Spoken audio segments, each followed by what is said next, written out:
seagull. That was awesome. You know, we're standing here on the Capitol, and over there is the Capitol building, and we look over there and it's kind of all gray and run down, and maybe it's because the people running it are gray and run down, and they don't really care about what they're doing. They don't really care that they're representing or not because they're criminals. But there's nothing that makes me prouder than legislators and representatives that uphold their oath, than officers that uphold their oath. People come to me, and sometimes people watch, and I'll do videos or this or that, and they'll say, well, Gavin, you just don't like police. And I laugh. And I say, I don't dislike police. I just hate injustice. And I don't measure a representative or a police officer. We have this attitude of, we say, well, they're good. You know, most of our politicians are good. Most of our representatives are good. Most of our police officers are good. But we have to ask ourselves the question. My representatives and my officers are not measured as good by whether or not they kick me on the head by the side of the road. We know they're bad if they do that. I measure my representatives in government as good if they defend my rights with their life, as they swore to do. That is the measure of a good representative. Now here in Washington, we have a Liberty team of representatives, and we're trying to grow it more and more. They're a little outnumbered, but they're a ferocious pack that gets a lot done, and we have some of those here today. We heard from Representative Graham Hunt, and next up we have another one of our Liberty representatives that I'm proud to introduce, and that's Representative Elizabeth Scott. So let's give her a big hand.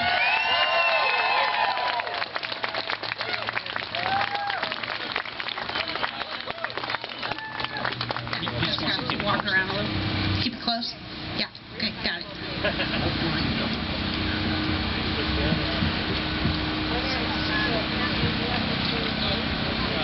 Thank you all for being here.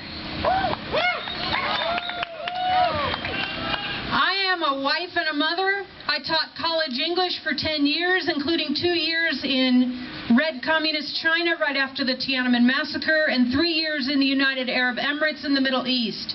I am the 5th generation to harvest corn on our family farm. My grandfathers were Colonel Ken Perry and Captain Hank Warfel, who was killed in France fighting the Nazis. My father was an air medic in the United States Air Force. And I am a gun owner, a concealed carry permit holder, a Washington Arms Collector member, a lifetime member of Front Sight in Nevada, an NRA Life member, and the first freshman to ever win the Legislator of the Year award from Hunter's Heritage Council, and I will not comply with I-594.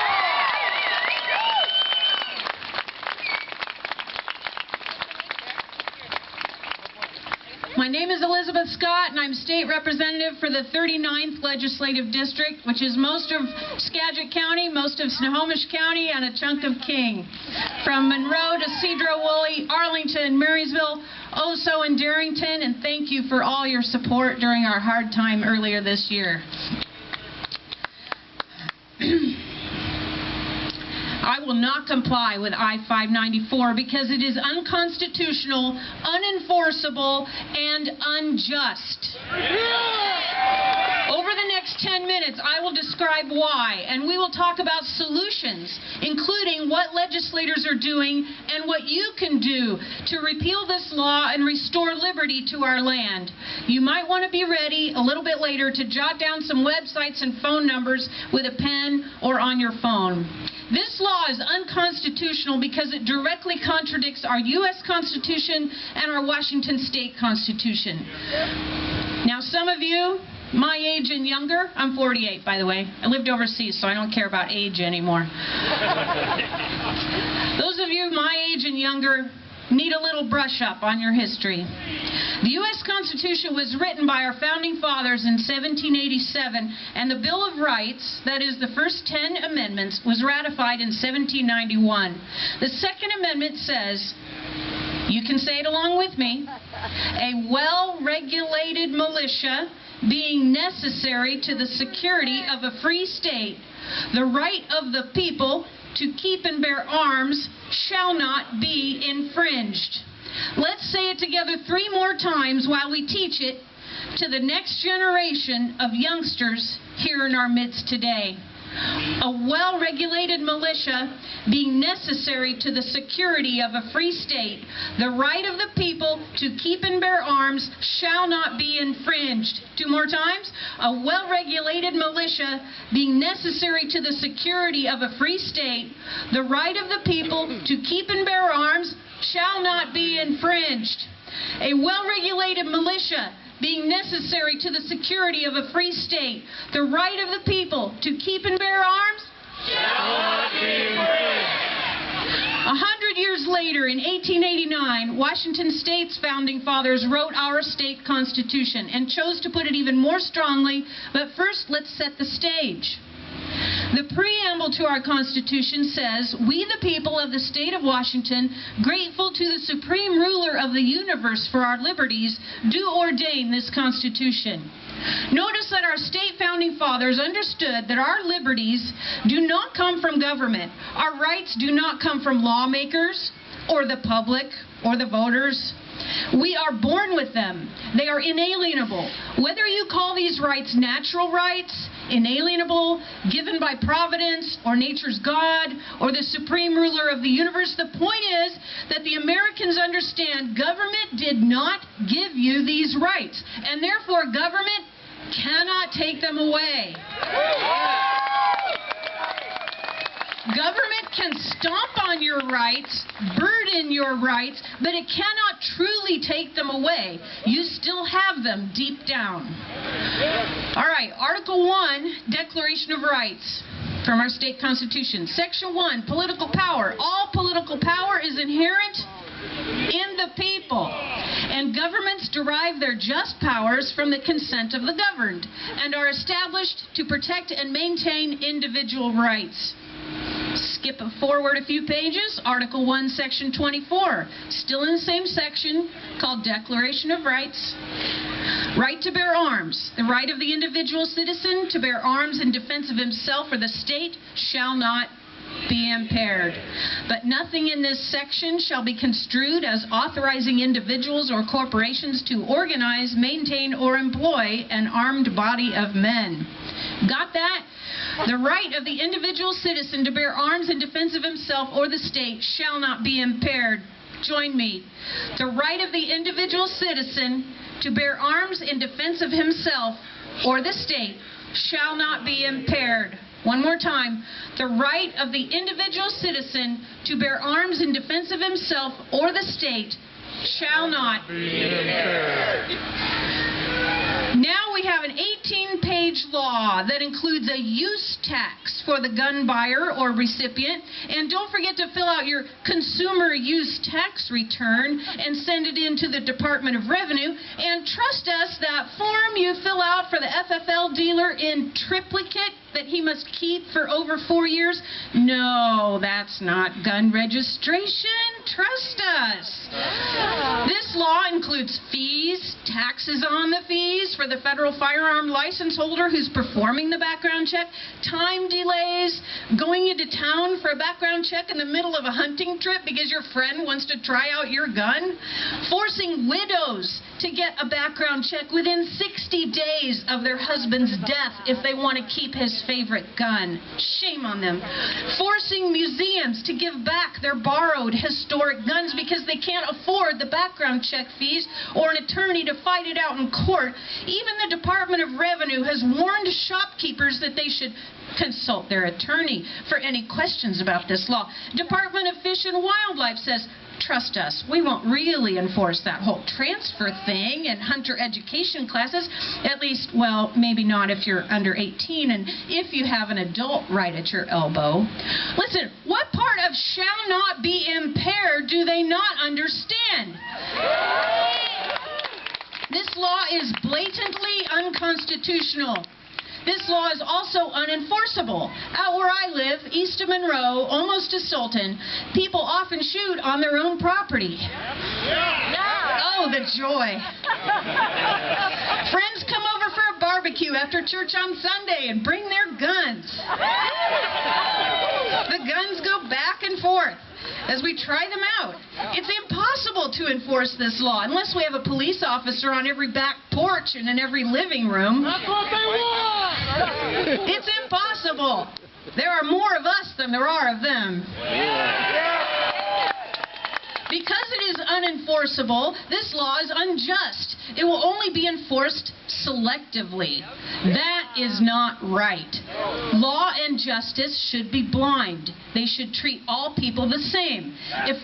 If a law is selectively enforced, it is unjust.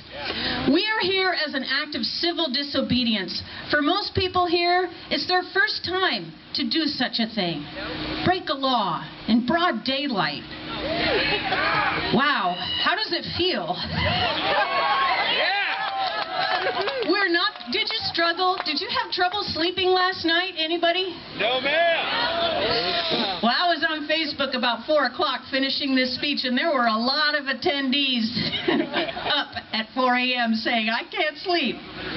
We're not the first ones to wrestle with this thought. St. Augustine wrote about it in the 4th century A.D. St. Augustine came to the conclusion that an unjust law is no law at all. Much, much later, in 1963, Martin Luther King Jr. wrestled with it. Here's what he wrote, and I quote from letters from a Birmingham jail. He said, "One may well ask, how can you advocate breaking some laws and obeying others? The answer lies in the fact that there are 2 types of laws, just and unjust. I would be the first to advocate obeying just laws. One has not only a legal but a moral responsibility to obey just laws. Conversely, one has a moral responsibility to disobey unjust laws." I would agree with St. Augustine, he said, that an unjust law is no law at all. Now, continuing Martin Luther King Jr., he said, what is the difference between the 2? How does one determine whether a law is just or unjust? A just law is a man-made code that squares with the moral law or the law of God. An unjust law is a code that is out of harmony with the moral law. To put it in the terms of St. Thomas Aquinas, he said, an unjust law is a human law that is not rooted in eternal law and natural law. End quote. Is it just to infringe or impair upon a person's natural right to protect himself? No. Of course not. Therefore, we have a moral responsibility to break this law. But this action today is only the beginning. Gun confiscation is already happening in other states. California changed their laws last year about who was allowed to have a gun, and then their state legislature promptly appropriated funds to pay for the police to go house to house down their handy-dandy list of registered guns and confiscated them. Guns that had been purchased legally, mind you.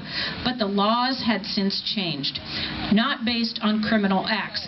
Guns are also being confiscated on the East Coast after gun grabbers changed state laws there. I'm sure many of you have seen the photos of men lined up in Connecticut, waiting patiently in long lines to register their guns.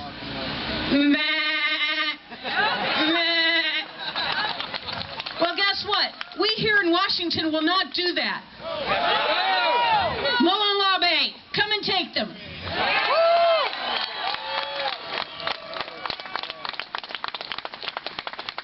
All right, so what do we do next? Let's talk about solutions. Plan A, let the attorneys fight it out with the Washington State Supreme Court. The courts could strike it down as unconstitutional. Meanwhile, don't hold your breath. We do Plan B at the same time. We educate our neighbors and we increase public pressure with massive gatherings like this one, civil disobedience, and putting pressure on the state legislature. It was public pressure that killed House Bill 1588 last year when universal background check was just a simple 2-page bill. It was still bad. so I'm glad it died. But it was only 2 pages. People like you called, emailed, Facebooked, visited, spoke at the bill hearing, and protested so much that even the Democrats in the House were afraid to vote on it because they were afraid that they would get unelected. They kept the Republicans waiting on the House floor for over 6 hours. Then when they finally came in to vote on it, we voted on 2 different bills and they called it a night. Every gun-grabbing bill that gets brought up in this next session, which starts January 12th, needs to be shut down just like that one. And that will take all of you. There are already some bills being drafted for January. Representative Ruth Kagi has said she will reintroduce her Blame the Parents bill that would punish a gun owner for not keeping it locked up if someone steals it and uses it in a crime. The bill from Christmas 2012, you might remember this one from the press, that actually included going into homes to search for guns. Yeah, expect that one to resurface. Merry Christmas. Bills for smaller magazines, trigger locks, you name it. All right, here's how you can find out what bills are being proposed. Join gun groups and email lists from WAC, NRA, ILA, Second Amendment Foundation, and Facebook groups. Yeah, we're very disappointed in them, but they can help keep us informed of what bills are out there. Sign up for email updates of your legislators on houserepublicans.wa.gov and housedemocrats.wa.gov. You can follow anybody. You can get their emails. You don't have to be a constituent. Sign up for email updates also on washingtonvotes.org. That's washingtonvotes, VOTES.org. You can put in key words like gun, firearm, ammunition, magazine, barrel, trigger, and WashingtonVotes.org will automatically email you whenever a bill is introduced that has those words and keep you updated. At the same time, spread the news about the pro-gun bills. Yes, there are some. The pro-gun bills that are introduced. And urge your legislators to sign on to those bills and to ask for a hearing in committee so we can get them through the process. Tell them that you'll come testify in favor of those bills. Or at least come to the hearing and sign in that you're supporting it. Come on, you know you're already on a bunch of lists. What's one more? A few of the pro-gun bills that I will be co-sponsoring will be to fully repeal I-594. It won't go anywhere, but we're going to try, and it'll be there. Other bills to dismantle pieces of I-594. Bills to allow people with concealed carry permits to carry on school grounds.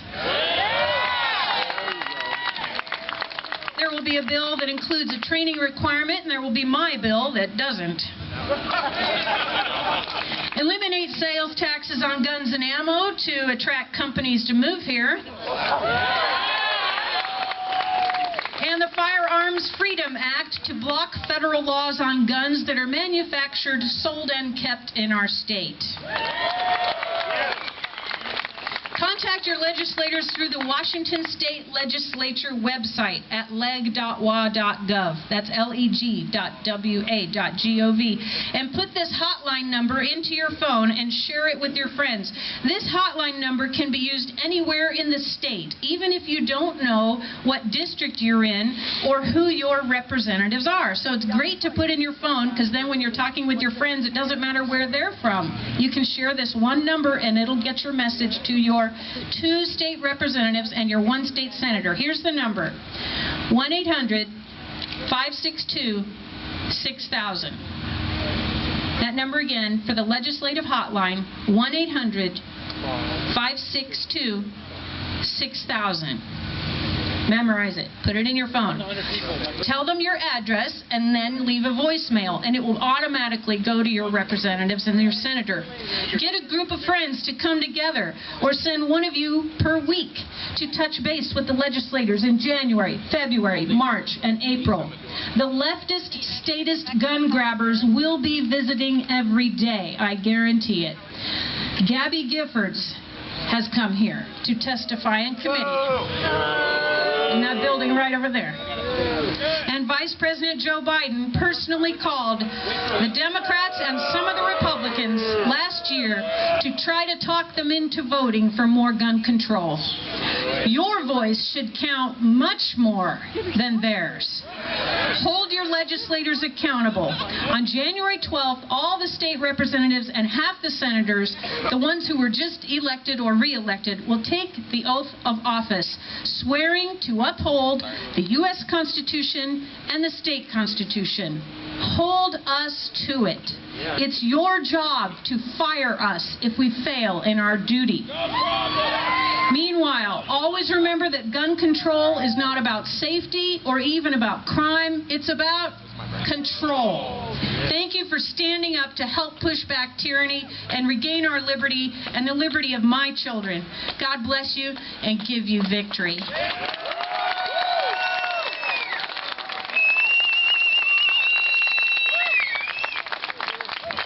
I have here a few copies of the United States Constitution for some of the young ones in the audience. Please don't keep it if you're over 18. Just pass them farther back. And then I have a message to read from Representative Matt Shea.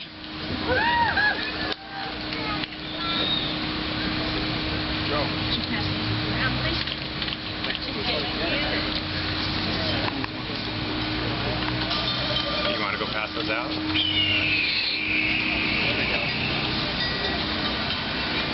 Yes.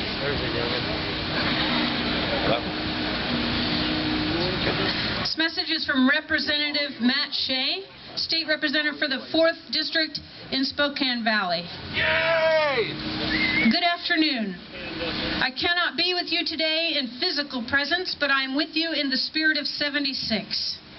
The video revelations yesterday of a Spokane County Sheriff MRAP being used in Spokane Valley because, according to one deputy, quote, we have a lot of constitutionalists. Oh, God, not that. Constitutionalists that stockpile guns and ammunition, lots of ammunition, and, quote, lays bare what we are all up against. Instead of being fundamental to America, loving the Constitution and this Republican form of government is now anathema to those in power. I submit to you that if loving the Constitution is now terrorism, then we are no longer a free country. That's why they want to take our ability to bear arms first and then take our arms. Because every single other time that has been done in the history of the world, when the people are no longer feared by their government, they can make us slaves. And this is about more than the right to bear arms. It is about the right to think freely and act freely according to the dictates of our conscience. That's what they really want to take away, our ability to think freedom. We have lost our way as a nation, and it is up to us to bear the burden of this generation and get the country back on the path to freedom. Today, united, not as a party, but as Americans, we resolve to walk any distance, endure any hardship, and remove any obstacle on that path to freedom. And at the beginning of that long journey, rest in the knowledge that we did not run from, but embraced the trouble and hard decisions of our time, so that our children, grandchildren, and great-grandchildren would know peace. May God bless you all, and may we bless God. Matt Shea.